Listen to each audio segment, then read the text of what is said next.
Muy buenos días, tardes, noches, yo soy Poderoso Sensual.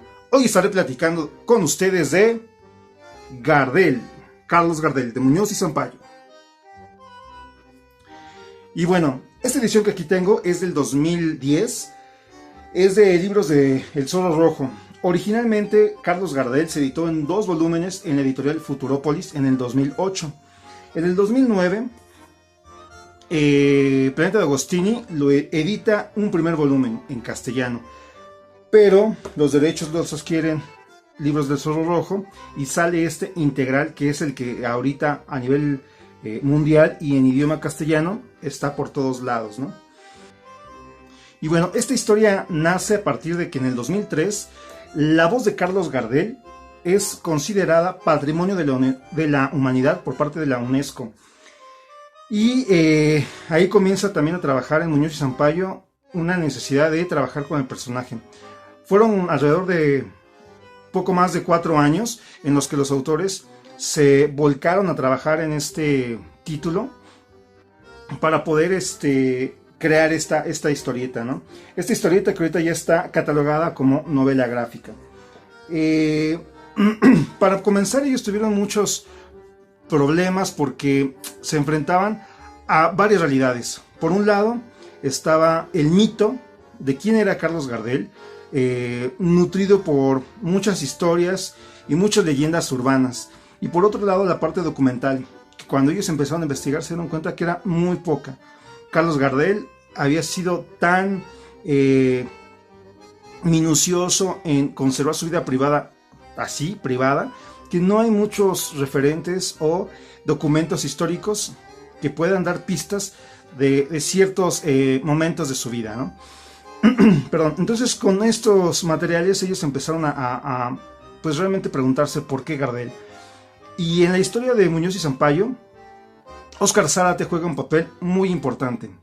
Como ya lo había comentado anteriormente, es Óscar Zárate quien, en amistad con los dos autores, logra integrarlos, hacer que se conozcan y que, bueno, produzcan todo lo que ya conocemos y que la firma Muñoz Zampayo sea un solo ente, ¿no? Pero bueno, en esta ocasión con Gardel le preguntaron ¿por qué Gardel? Y Óscar Zárate reflexionó y dijo, bueno, pues porque es la identidad de un país, es la necesidad, el anhelo de una sociedad por verse como un país, ¿no? Como tal. Y lo ejemplificó diciendo, Gardel, la voz de Gardel es Miss Argentina transformándose en Miss Universo, ¿no? En todo, ¿no? Y bueno, aquí es donde comienza, o esta es un poco la historia de cómo se va concibiendo, de las motivaciones para los autores para hacer este cómic. Y bueno, se habla mucho de Carlos Gardel, y aparte de la lectura que aquí está, me puse a investigar un poco de él y se dan cuenta que pues sí, ¿no? Hay un halo misterioso, ¿no? Alrededor de él. Por un lado se dice que nació en 1887, otros dicen que en 1890, unos dicen que en Toulouse, Francia, otros dicen que en Uruguay. Entonces hay un montón de discrepancia, ¿no? El gobierno francés, de hecho, pues ha tratado de recabar mucha información para validar que él nació en Francia. En teoría hay varios registros que avalan su nacimiento allá. Y por otro lado en Uruguay, pues también están ahí lanzando información. Y de algún modo se dice que la historia negra, la historia oculta de Gardel es el nacimiento de él en Uruguay, ¿no? Pues ya con este inicio es complejo, ¿no? Carlos Gardel se llamaba Charles Romuald Gardés, hijo de Berta Gardés. Y bueno, ya después cambió de Charles a Carlos, ¿no? Carlitos. Y ya, con el nombre de Gardés de su mamá la cambió y puso Gardel.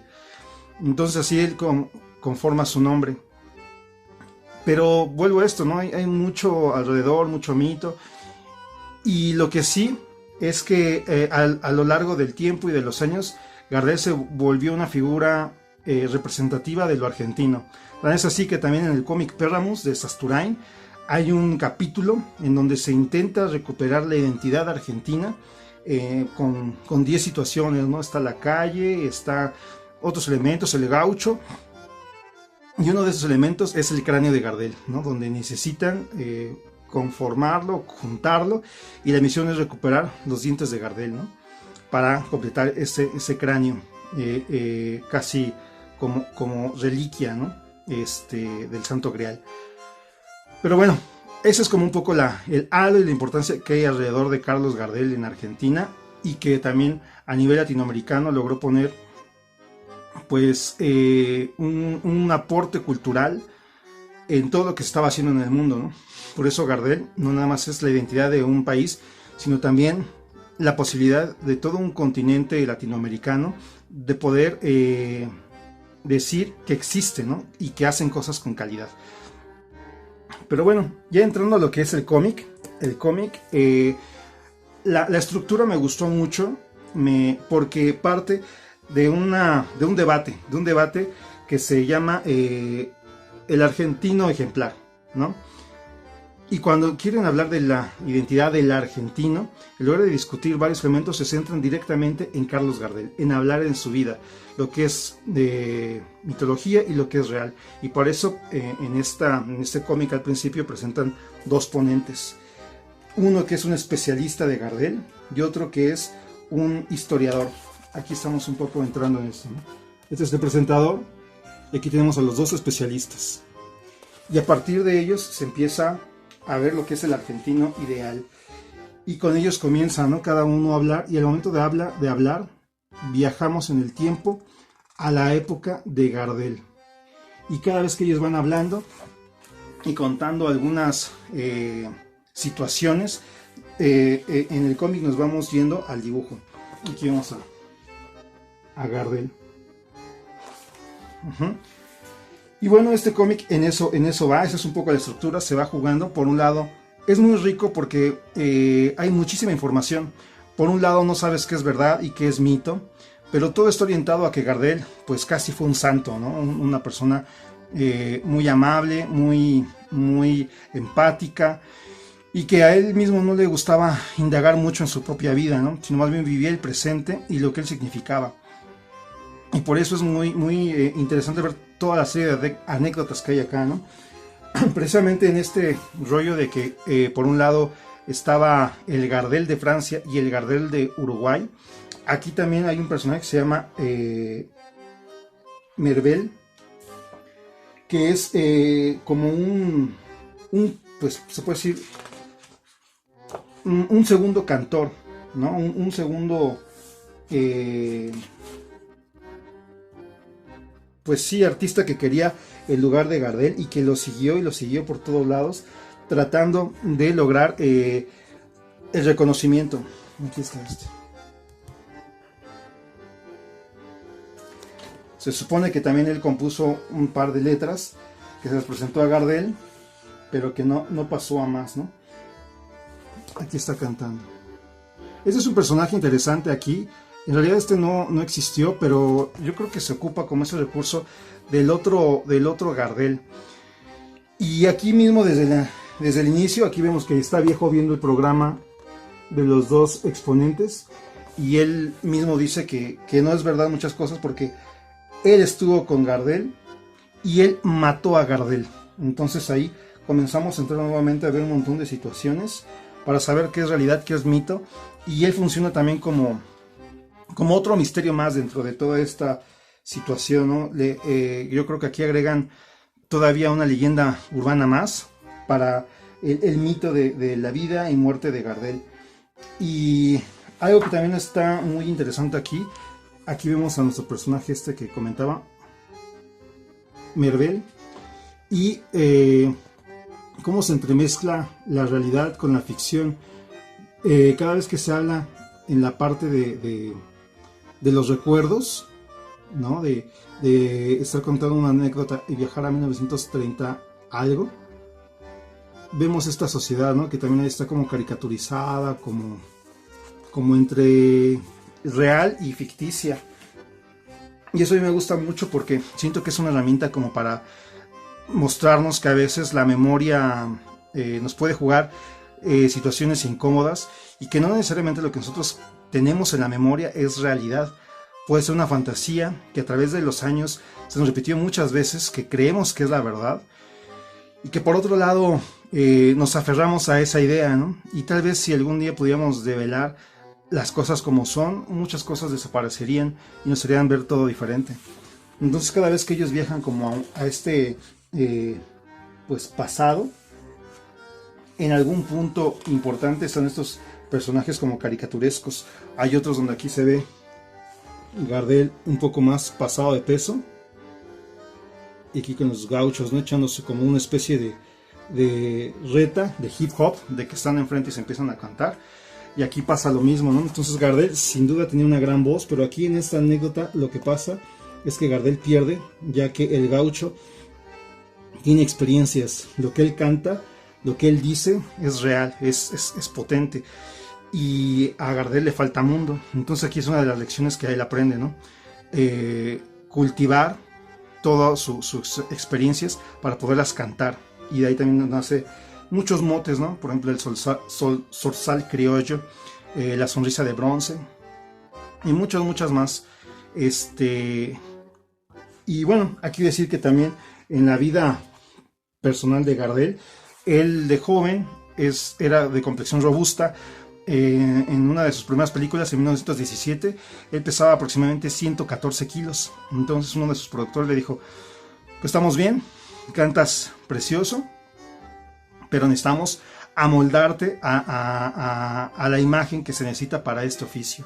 Entonces tuvo que bajar 60 kilos para pues mantener una percha, y Gardel lo entendió, y aunque él no era muy pues para nada era acomplejado con su sobrepeso, entendió que eso sí lo acomplejaba en un escenario, ¿no? Entonces bajó de peso.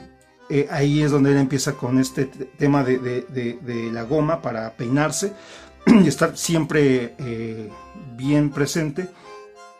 Y desde ahí hasta pues al final de su vida, Gardel dedicó un tiempo al día en hacer ejercicio y en comer lo mejor posible para mantenerse siempre en línea. Y eso es otra de las cosas que pues se ve interesante, ¿no? El hecho de que Gardel asume su papel, asume su rol, tiene esta necesidad también de tener éxito, y hace esas cosas que están más allá del talento, ¿no? Entonces eso hace que Gardel explote y sea un fenómeno en Argentina, rompa las fronteras, llega a Francia, y también ahí tuvo una pequeña estadía que le dictaba estar 10 días, y se quedó 2 años.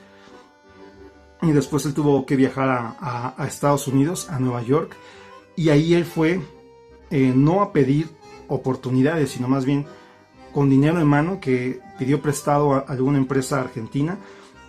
Se fue a Estados Unidos porque ahí estaban los estudios de grabación para él generar películas. Él hizo una serie de películas, y con todo eso recaudado él quería hacer una empresa de películas en Argentina, ¿no?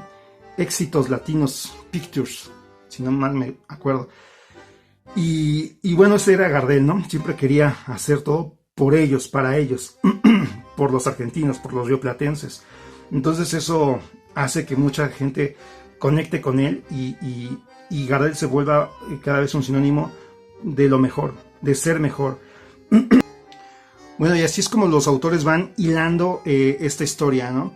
Con anécdotas reales, con situaciones de leyenda, que estos dos personajes al principio que hablaba, que están ahí teniendo el debate, nos van arrojando, ¿no? Entonces es muy padre. Ahora también aquí José Muñoz, en la parte de dibujo, me gusta mucho el tema de que las historias que he estado ya acercándome más, veo que tiene una mano que lo distingue, que uno lo ve y dice: es Muñoz, pero si pones a verte un poquito más, el tipo de narrativa, el tipo de dibujo, hasta de iluminación, va diferente de acuerdo a qué título y hasta en qué capítulo, ¿no? En el caso de Alex Sinner. Porque aquí lo que hace es jugar mucho con la luz. Él aquí mismo en el texto nos cuenta que una de sus motivaciones era generar un tipo de historia que las personas cuando lo leyeran, lejos, además de pensar en Gardel, también les hiciera llegar o pensar en lo que era esa Argentina de antes, ¿no? Con la luz del sol que pegaba en las paredes, en los pisos, y se reflejaba por una Argentina más limpio y amplio, y que ese era un poco su motivo, ¿no? Porque también él recuerda mucho que sus parientes, sus tías, sus tíos, sí eran más afectos a escuchar a Gardel, sí tenían a Gardel en una estima diferente, que él pues de niño solo escuchaba, pero que sus papás sí habían tenido contacto en el momento en el que Gardel estaba, ¿no? Entonces, para él hacer este trabajo era también recordar, no solo a Gardel, sino recordar a sus tíos, a sus amigos de esa época, y un poco retroatraerse hacia un pasado pues que para él era un pasado ideal, ¿no? Donde estaba tal vez en el nicho de una familia que lo protegía. Sabemos que también Muñoz y Sampaio, por todas las situaciones que ocurren en Argentina, tienen que irse y se desarrollan en Europa como dibujantes. Pero también eso es muy importante, como dos artistas que están pues exiliados en otro país, retoman estos trabajos que reflexionan sobre la psique argentina, en el caso de Sudor Sudaca y en el caso también de Gardel, ¿no? Como dos personas que están lejos, tal vez sea la nostalgia de su tierra, de su país, de su pasado, de su infancia, que hace que rememoren a través de Gardel una Argentina que a ellos los protegía. Puede ser. Entonces es interesante también como eso, ¿no? Como desde afuera se trata de ver el país que se extraña, y Gardel sirve como ese vínculo que a los dos los fortalece para conectar nuevamente con su país, ¿no? En Sudor Sudaca comentaba del dibujo y que también los diálogos tienen mucho que ver. Aquí Gardel prácticamente todo el tiempo cuando habla parece que está cantando, ¿no? De hecho hay una viñeta acá donde uno le dice a Gardel, oye, che, hablar bien, ¿no? Parece que todo el tiempo estás en una película. Y eso hace también un poco, creo, se entienda el peso que tiene Gardel de entenderse como una figura importante y de esta, pues, esfuerzo, ¿no? De estar siempre impecable, siempre estar a la línea. También aquí se habla mucho de que algunas personas lo consideran o lo consideraron homosexual, ya que nunca se le vio con una dama o se le vio envuelto en situaciones de faldas, y que el hecho de que también él estaba comprometido con una chica de la cual nunca se casó. Entonces unos postulan que decían, no, pues es que es gay, ¿no? Por eso no hacía nada. Y otros dicen que no, que realmente él era tan consciente, tan caballero, tan cabal, que él reconocía que no tenía necesidad de tener una familia. No es que no tuviera necesidad, sino que él se sabía que todo el tiempo tenía que viajar y que no iba a poder ser un buen padre, amoroso, cariñoso, afectivo, que estuviera ahí con su hijo. Entonces por eso de algún modo decía no, y que de las mujeres se aislaba un poco porque él sabía que sería una causa para que él descuidara su carrera, ¿no? Entonces estaban esas dos posturas y pues se hace todo un mito, ¿no? Una leyenda de este gran artista, y que pues me resultó muy interesante pues conocer más de este personaje, ¿no? Y aquí, como decía, todo el tema del dibujo. Y algo que también me gustó mucho es que todo el tiempo aquí en el cómic donde está Gardel, de algún modo todo se siente más iluminado, todas las personas son como más felices. Justo en el momento cuando él fallece, el dibujo también da una vuelta y se empieza a ver como esta sombra, ¿no? Como cuando uno dice que una persona luz cuando muere el mundo es un poco más oscuro. Así es igual, ¿no? Aquí con él. Además de que también pues se acaba una época, se acaba una manera de ver la vida. De algún modo la inocencia también se pierde con la muerte de ciertas personas. Y aquí se refleja muy bien, ¿no? Son varias páginas en donde se ve la muerte, los efectos, lo que pasa. Por un lado, nuestro personaje Mervel cuenta, ¿no?, que él sabe qué pasó por la mente de Gardel, y por otros, ya en los 2000, donde se está generando este debate, dicen, pues, ¿qué habrá pensado?, ¿no? Entonces es un juego bien interesante, de ida y vuelta, de realidad, de ficción, de mito. Y aquí vemos una imagen, ¿no? Qué padre, cómo está el cuerpo de Gardel llegando. Gardel muere en Medellín, Colombia, en 1935. No me acuerdo, en junio o julio, si no mal recuerdo. Perdón, ahí se me fue el dato. Pero aquí va el avión y estalla el avión.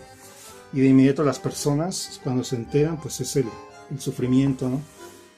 Y aquí todos, ¿no? En las radiodifusoras también, contando el momento triste. Y aquí poco a poco, les decía, se empieza a ver todo más oscuro y diferente. El dibujo también es un poco más expresionista, ¿no? Más bizarro.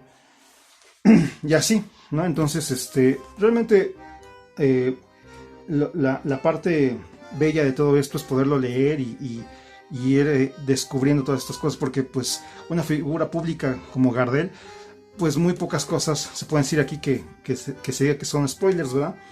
Entonces, pues yo los invito a que se acerquen a este cómic, a toda la obra de Muñoz y Sampaio, que en este mes he estado dedicando mi trabajo a leerlos y a poder hablar de ellos, porque me parece que es una dupla bastante rica, que si bien con Alex Sinner comenzaron a tener un acercamiento a la historieta en el sentido profesional, y han ido evolucionando después de Alex Sinner y en el Inter, porque Alex Sinner es muy longevo y en el Inter hacen muchas cosas. Ellos logran generar un estilo propio de historieta y que, como decía, aportan algo a todo este mundo de la historieta, ¿no? Hay grandes dibujantes, por dar un ejemplo, sin que se tome mal ni nada, Joe Madureira es un gran dibujante que aportó también al mundo del cómic el estilo Amerimanga, ¿no? Lo refrescó. Hay otros como J. Scott Campbell, pues que sí son grandes dibujantes, pero que de algún modo no aportó más, y que sigue siendo espectacular. Y es un eslabón que está ahí, pero tal vez no hace escuela, por así decirlo, ¿no? Pero Joe Madureira hizo escuela y muchas personas más quisieron dibujar como él y se generó todo un estilo y un género. En el caso de ellos, han también contribuido a la historieta. Y hablar de Muñoz y Sampaio es hablar de un tipo de cómic, ¿no? En su narrativa, en su dibujo, en su presencia, perdón, y en su sensibilidad gráfica, ¿no? Entonces, pues bastante interesante. A mí me gustó muchísimo. Los invito realmente a que se acerquen a este título y que, bueno, si ya lo leyeron, pues me comenten sus impresiones. Y si aún no, pues en cuanto podamos salir o pedirlo en línea, háganse de esta joya, porque es el momento tal vez que tenemos para poder dedicar mucho esfuerzo a las lecturas. Yo hasta aquí me despido con este gran cómic, Carlos Gardel, de José Muñoz y Carlos Sampaio. Sin más que decir, adiós.